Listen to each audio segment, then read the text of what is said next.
Salut à tous, merci de nous rejoindre sur Afro Info D143 dans ce premier numéro du grand dossier de ce vendredi 19 avril 2024 pour être informé de la situation sécuritaire de l'Est de la République démocratique du Congo. Vous le savez très bien que l'Est de la RDC est agressé par le régime de Kigali.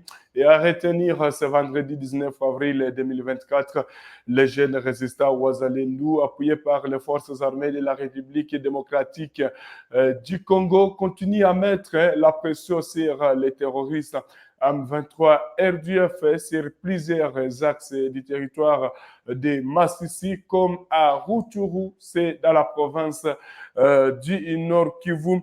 Et vous le savez que, chers téléspectateurs d'Afro Info 243, que des combats toujours s'intensifient dans plusieurs territoires comme Rutshuru et Massissi ces derniers temps entre les forces armées de la République du Congo contre l'armée rwandaise, voilà, qui est venue envahir l'Est de la République démocratique du Congo.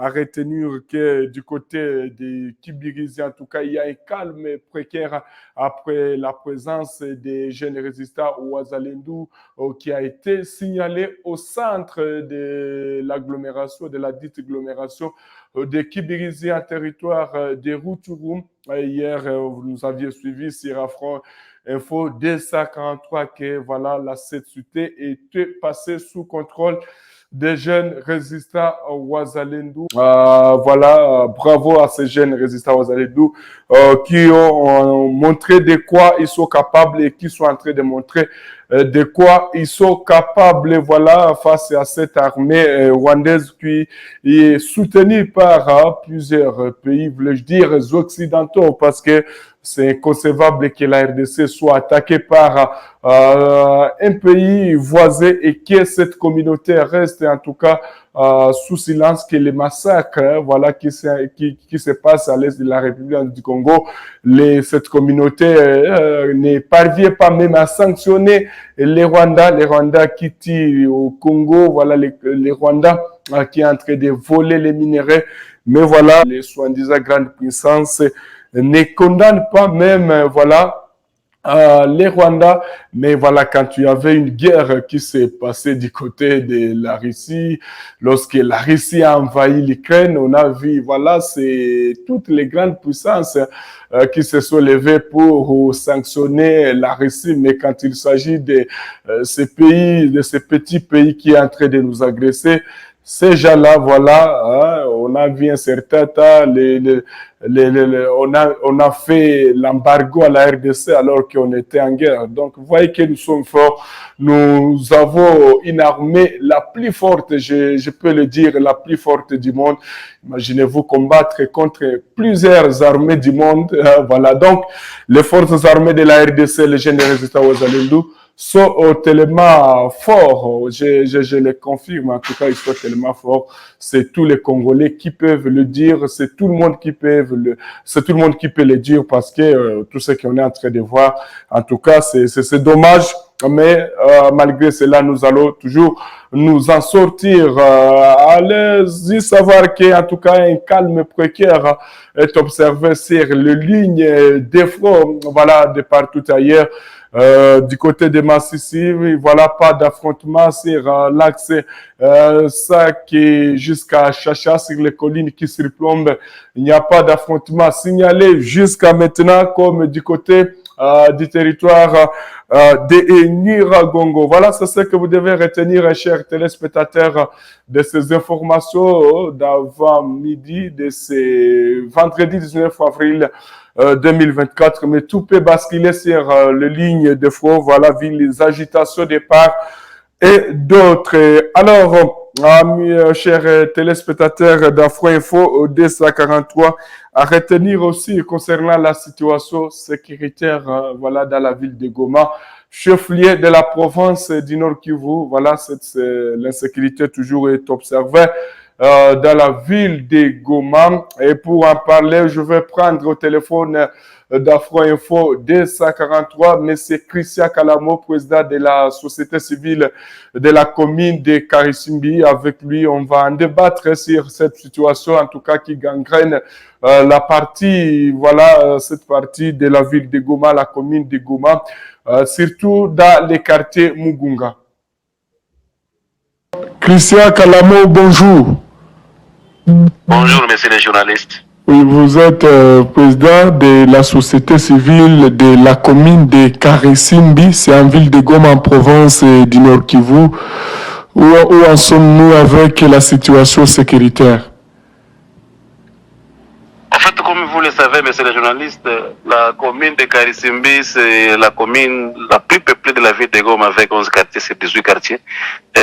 Vous allez comprendre qu'il y a eu beaucoup de déplacés venus au niveau du territoire de Rutshuru, Masisi, dans des familles d'accueil, mais aussi il y a beaucoup de cas dans notre commune de Karisimbi.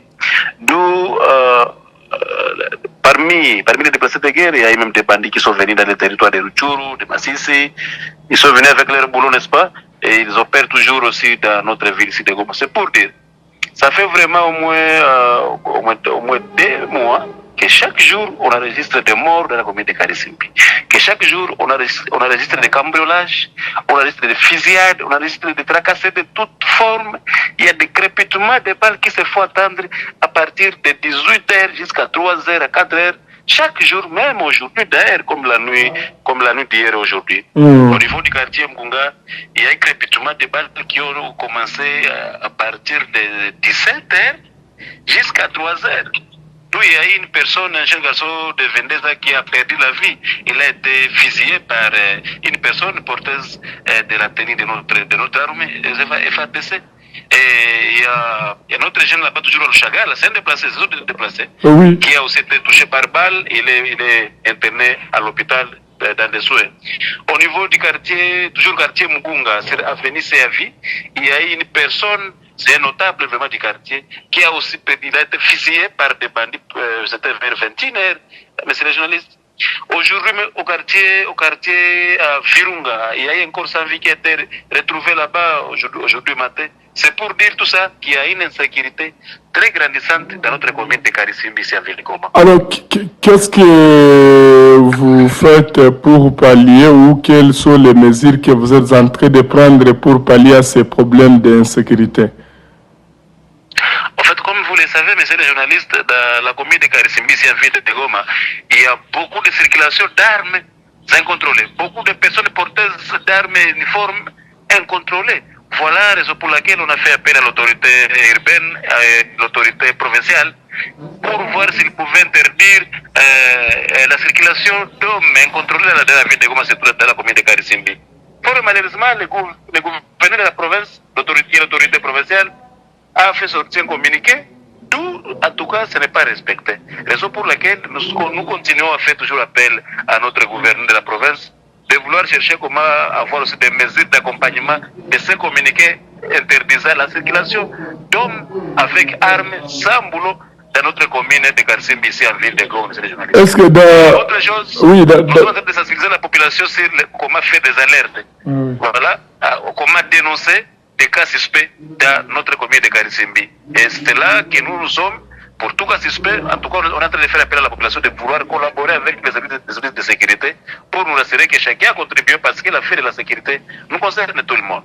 Au moins, depuis le lundi jusqu'à ce vendredi, vous avez enregistré au moins combien de morts? Depuis le lundi jusqu'à ce vendredi, calculer le jour, et c'est le nombre, c'est plus, je vois, aujourd'hui on est vendredi, oui. Aujourd'hui on est vendredi, on a déjà calculé plus de 10 morts dans une semaine. Tu vois, c'est beaucoup ça. Ah oui. Dans moins d'une semaine d'ailleurs, c'est beaucoup, monsieur le journaliste. Et les choses étonnantes, quand la population veut manifester pour dénoncer de tels cas, il y a toujours l'autorité urbaine qui veut les réprimander. Et voilà qu'aujourd'hui, ça fait 2e journée que nos activistes sont en train de souffrir parce qu'ils ont voulu manifester pour dénoncer ce qu'on est en train de vivre dans la ville de Goma, dans notre commune de Karisimbi ici. Merci. Donc il faudrait qu'on nous tue, il faudrait qu'on nous cambrionne nos maisons, que nous soyons tracassés et puis on nous garde notre silence. Je pense que ça ne sera pas possible, monsieur le journaliste. C'est la raison pour laquelle nous voulons encore demander à notre maire de la ville de Goma de vouloir voir comment améliorer la sécurité pour pallier des problèmes de manifestation et non mettre les activistes des droits de l'homme dans des cajots. Ce n'est pas ça leur place, monsieur le journaliste. Quelle est l'attitude de la population face à cette situation, monsieur Christian Kalamo? Mais si les journalistes, je pense bel et bien que d'après des jours ici, même la population va se manifester pour montrer leur mécontentement face à l'autorité urbaine. Ce n'est pas bon. La place des activismes, ce n'est pas dans des cajots. Ce que je veux demander à l'autorité est de vouloir améliorer la façon ou les manières de faire la sécurité pour pallier la ville avec des marches pacifiques. Ils ont fait ça pour vouloir dénoncer et malheureusement, monsieur les journalistes. Voilà, merci Christian Kalamo, vous êtes président de la société civile de la commune de Karisimbi. Merci d'avoir répondu à nos questions. C'est nous qui vous remercions de plus, monsieur le journaliste. Voilà, vous venez de suivre là monsieur Christian Kalamo, président de la société civile de la commune de Karisimbi. C'est en pleine ville de Goma, chef-lieu de la province du Nord Kivu. En tout cas, vous venez de dire qu'il a bien dit que voilà, qu'il y a les cas de criminalité ne cessent de galoper. Voilà, il a bien souligné au moins, voilà, du lundi à ce vendredi, on a enregistré plus de 10 morts. Voilà, en tout cas, c'est grave. Et comme toujours, on reste dans la ville de Goma, chef-lieu de la province du Nord Kivu. Hier, nous vous parlions de cette affaire. Voilà, les savoir que la journaliste Maranatha Balikwisha, arrêtée mercredi dernier à Goma, a passé sa deuxième nuit en détention au niveau des TD. Voilà, selon notre confrère Justin Kabumba. Voilà, Maranatha est une journaliste déplacée venue des Rutshuru. Elle avait fui la guerre entre les forces gouvernementales et l'armée rwandaise. Voilà, elle a fait, donc, elle était ici, elle était dans la ville de Goma. Elle a été arrêtée dans le quartier Virunga, c'est dans la ville de Goma. Les raisons de son arrestation sont encore, donc, restent inconnus. Voilà, difficile de dire pourquoi elle est détenue. Mais voilà, je pense qu'elle pourra être libérée parce que voilà, les services de sécurité sont là et les journalistes doivent être protégés.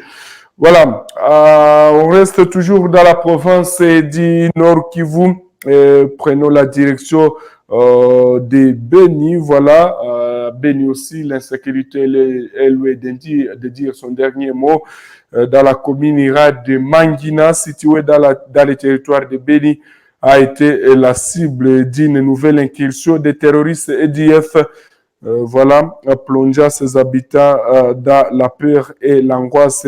Hier, jeudi 18 avril, les rapports préliminaires font état d'une personne brûlée vive, de 3 motos incendiées, de maisons pillées et de bétail volé par ses assaillants. La société civile locale qui a confirmé ces informations signale que les événements se sont déroulés dans les quartiers Mangodomu, voilà, plus précisément dans la cellule Manzanzamba. Voilà, c'est ce que vous devez retenir aussi de la situation sécuritaire au niveau de Beni. Mais voilà, du côté de Beni aussi, l'armée est en train de travailler pour mettre fin à l'aventure de ces terroristes EDF qui ne cessent d'endeuiller nos compatriotes du côté de Beni. Alors, nous parlons de la politique dans ce premier numéro du grand dossier. La première ministre Judith Suminwa met fait aujourd'hui, vendredi 19 avril 2024, à une semaine intensive de consultations avec divers regroupements et formations politiques de la majorité parlementaire.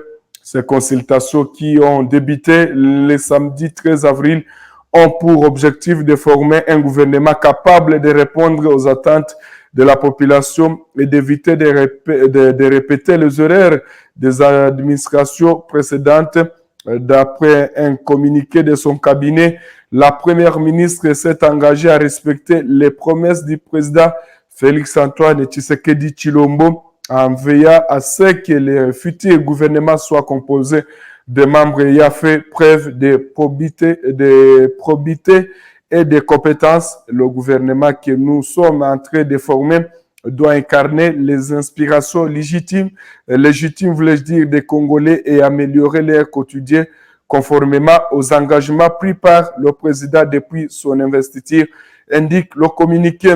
Dira ses consultances. Il est prévu que Mme Souminoa raconte ce vendredi les représentants de plusieurs partis et coalitions, dont les progressistes, l'Alliance pour les actions de développement AADCA, Action des alliés acquis à la démocratie, Alliance des démocrates chrétiens du Congo, Amour du prochain pour la patrie Congo et l'Union pour la démocratie et le progrès social et Tshisekedi. Les résultats de ces échanges seront essentiels pour déterminer la composition du gouvernement qui accompagnera le président Félix-Antoine Tshisekedi Tshilombo lors de son second mandat face aux défis économiques, sociaux et sécuritaires qui rencontrent les pays. Et comme toujours, on reste presque dans ce domaine. On va parler de la visite, la visite du vice-premier ministre et ministre de la Défense nationale, Jean-Pierre Bemba Gombo, qui est arrivé ce vendredi 19 avril 2024, à Bunia, c'est dans la province de l'Ituri.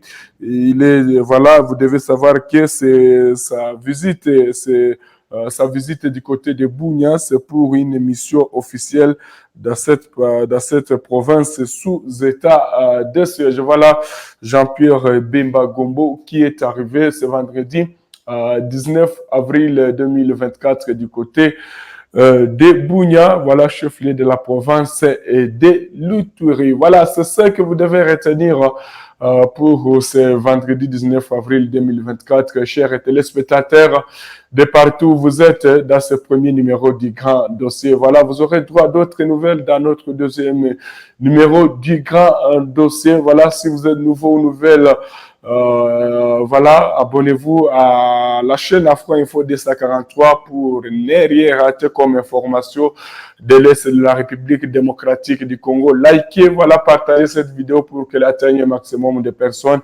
Voilà, on se retrouve prochainement.